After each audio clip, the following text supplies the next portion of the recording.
আলহামদুলিল্লাহ, আসসালামু আলাইকুম। প্রতিদিনের মতো আজকেও সকালে গরুর ঘরে কাজ শেষ করার পর ঘাস কাটা, গরু গোবর পরিষ্কার করা, গরুকে খাওয়ানো, এই কাজগুলো করার পর আজকে আমরা ভুট্টা কাটতে যাব। আজকে না, ভুট্টা আমরা গতকালকেও কাটছি। তো আমাদের ক্ষেতগুলো একটু দূরে হওয়ার কারণে একটু সময় বেশি লাগতেছে। তো আমাদের দুইজন লোক আসার কথা আজকে, গতকালকে আসছিল। এটা আমার নেপিয়ার ঘাস ক্ষেত। এটা মোটামুটি আলহামদুলিল্লাহ অর্ধেকের মতো খাওয়ানো হয়েছে। এই যে আমার ভুট্টা ক্ষেতের কাছাকাছি এসে পড়ছি। তো দেখা যাক কী অবস্থা, আর লোকগুলো আসছে কিনা।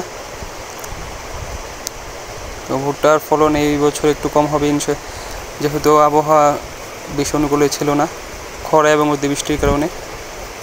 মাশাআল্লাহ, আলহামদুলিল্লাহ আমাদের বাতরের 2 পাশের ভুট্টা একটাও নাই, মোটামুটি সব নিয়ে গেছে।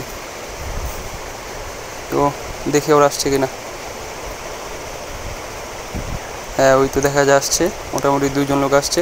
গতকালকেও তারা এসেছিলো, এর আগের দিন তারা এসেছিলো। তো আমাদের 2-3 দিন লাগবে যেই ভুট্টা বুনছেগুলো সব সংগ্রহ করতে, এবং ভুট্টা গাছ কাটার পরে আমরা এই ক্ষেতগুলোতে ইরি ধান বুনবো।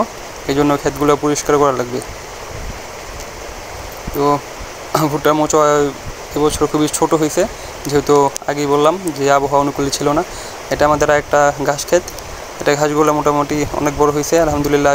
ওই ঘাস ক্ষেতটা খাওয়ার পর এটা আমরা খাওয়ানো শুরু করব। ইনশাল্লাহ 1 মাসের মতো লাগবে এটা শেষ করতে। তারপর এখানে আমরা ইরি ধান বুনবো। আমাদের মোটামুটি সবগুলো ক্ষেতে ইরি ধান বুনবো। যেগুলো ক্ষেত আমরা এই বছর ভুট্টা বুনছি এবং ঘাস বুনছি, সবগুলোতেই আমাদের ইরি ধানের জ্বালাও বীজ তোলাও রেডি। তো আমরা আগস্টের শুরুতেই ধান বুনবো ইনশাল্লাহ। তো আসার সময় 2টা ভুট্টা নিয়ে আসলাম, মোটামুটি ভালোই আলহামদুলিল্লাহ।